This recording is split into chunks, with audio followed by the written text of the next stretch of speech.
The wind has settled from yesterday. Picking up our thread, I want to address the distinctive elements of We the People, the citizens' movement to revive the spirit of public service. We are not a party. We're not partisan, divisive.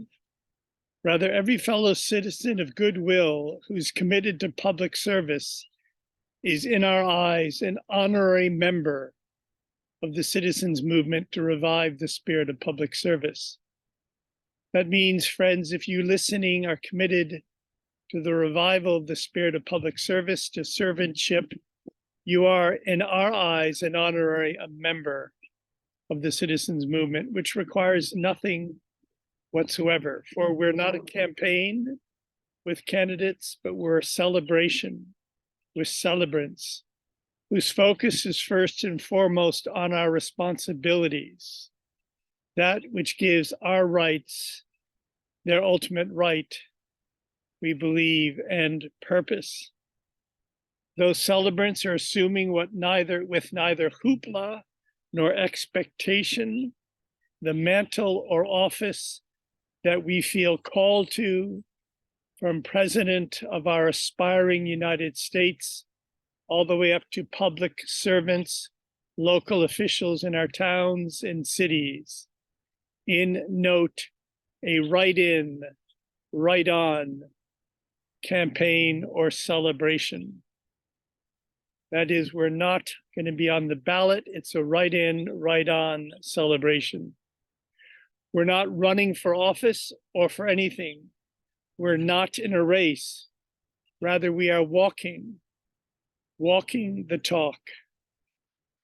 The assuming or assumption spoken of is as a flag or standard bearer, a placeholder for such constitutional offices on behalf of we, the people. Standard bearer, placeholder, what these terms mean is that we're bearing and endeavoring to set the standard, hold the place for the constitutional offices in question. That is, looking ahead to the upcoming historic election, I and others who are stepping forward look indeed forward to the prospect of passing on at the 11th hour the standard we are bearing, the place we are holding to those destined to serve, if such there be. Otherwise expressed, the celebration is not about me, any one of us alone. It is about we, the people. Like our predecessors, the sons and daughters of liberty, we are a fellowship, a band of brothers and sisters. There's no party structure, no apparatus, no bosses or rank and file. Rather, the people, we move with the spirit of service, servantship, as each is inspired in his or her individual and historic conscience.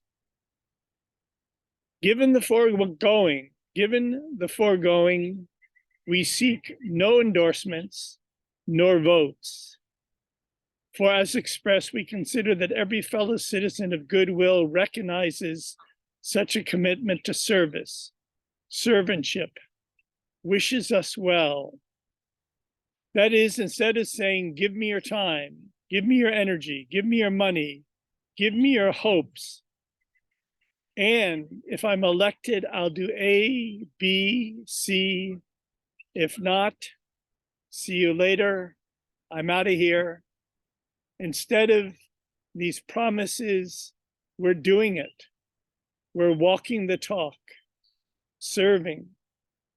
If our service is true, if it meets the real and mounting needs of those around us, that service will be recognized, appreciated, will attract attention in and of itself. we seek no normal political activity or support. It'll seek and it'll attract attention in and of itself, and the attention, the publicity will attract in terms funding without having to cozy up to either editors or donors. God bless them both. What we are celebrating is our victory. For we, the people, can't lose as long as we're doing the work that has been ordained for us, are true to our calling. As long as we're giving it our best, commit ourselves to service, public service.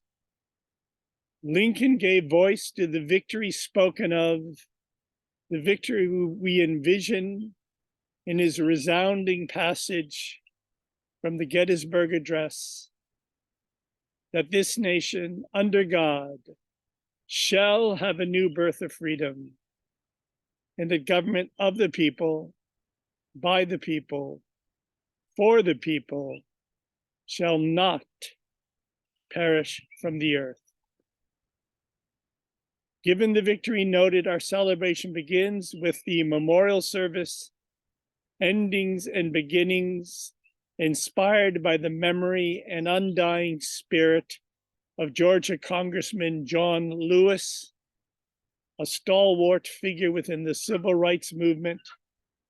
Towards the end of Lewis's life, he said that the means of reform, the kind of reform we seek, will be, he said, drama, community drama, such as the memorial service that we've inaugurated in Concord, New Hampshire, at the last days of the elections, the midterm elections, and which we will be further holding, celebrating this 4th of July in Concord, Massachusetts.